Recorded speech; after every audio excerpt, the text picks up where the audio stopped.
என்னம்மா ரொம்ப போர் அடிக்குது, என்னம்மா செய்கிறது? போங்கடா போய் பொழப்ப போய் தருங்கடா, பொண்டாட்டி பிள்ளை போய் பாருங்கடா. அப்படியே வீடியோ எடுத்துக்கிட்டு நாட்டையாடா திருப்ப போகிறீங்க.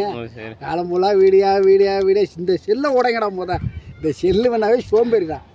நல்லா ஆன்லைன் ஃபோனுக்கு கை ஃபோனுக்கு மாறுங்கடா சின்ன ஃபோனுக்கு. அப்போ வந்து அவங்க தடுத்துலையும் உங்கள் டைம் பாஸ் உங்கள் வேலையே மாறும். லூசுங்களா பைத்தியம் முடிச்சவங்க தான்டா முக்காசி பேர் இருக்கீங்க. போதும் தலா, நீங்கள் என்ன பேசுகிறீங்க? ஃபோனும் பொண்டாட்டியும் ஒன்று.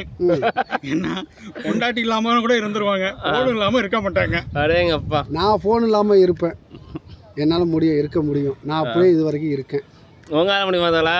என்னால் முடியாதுப்பா. அது சரி. சோம்பேறி தான் வருது வாழ்க்கையில். டைம் வேஸ்ட்டு எல்லாம் வச்சு எல்லாமே இருக்குது. ஆனால் அதனால் நிறையா குடும்பம் கட்டு போச்சு. வேஸ்ட்டு. சரிம்மா சரி. ஃபோனுங்கிறதே எனக்கு பிடிக்காத ஒன்று. சரிம்மா. அடுத்த அவர்கிட்ட உங்களுக்கு என்ன தலா? ஃபோனுங்கிறது எல்லாருக்கும் யூஸ் பண்ணுறது தான். யாரு இல்லைன்னு ஒரு அவசரத்துக்கு ஃபோனு தானே யூஸ் பண்ணுறோம். நோண்டிக்கிட்டே இருக்க சொல்லுது உங்களா?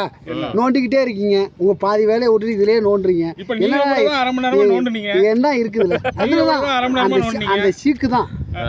அதுக்காக எனக்கு செல்லே கிடையாது. எனக்கு அந்த அப்படி கிடையாது. அதுலேயே நம்ம உன்னிப்பாக இல்லை. இப்போ செல்லை வச்சு தான் பல பேர் வேலை வாய்ப்பு வேலை செய்கிறாங்க. தேடுறாங்க. அதில் 10 பேர் தான் அந்த மாதிரி நல்லா இருக்காங்க. 90 பேர் கெட்டு போயிட்டானுங்க. 90 பேர் கெட்டு போயிட்டானுங்க. 90 பேர் வேஸ்ட்டு. வேஸ்ட் போட என்ன நான் அறிவு வளர்க்குறேன். என்னடா அறிவு வளர்க்குறீங்க? லூசு பயிலா. எந்த நேரம் போட்டாலும் பொண்டாட்டியை தட விடுறானுங்களா இல்லையா? செல்லை தடவிட்டு உட்காந்துருக்கானுங்க. அதுக்கு தானே சொன்னேன். இப்போ பொண்டாட்டியும் செல்லும் ஒண்ணுங்கிறீங்க. அதுக்கு அவன் பொண்டாட்டி வேண்டாம், செல்லு தான் போதும். எல்லாத்துக்கும் பாய் சொல்லிடுங்க. நீங்கள் சொல்லுங்க. நான் இவனுக்குலாம் எல்லாம் பாய் சொல்ல மாட்டேன். நன்றி, வணக்கம்.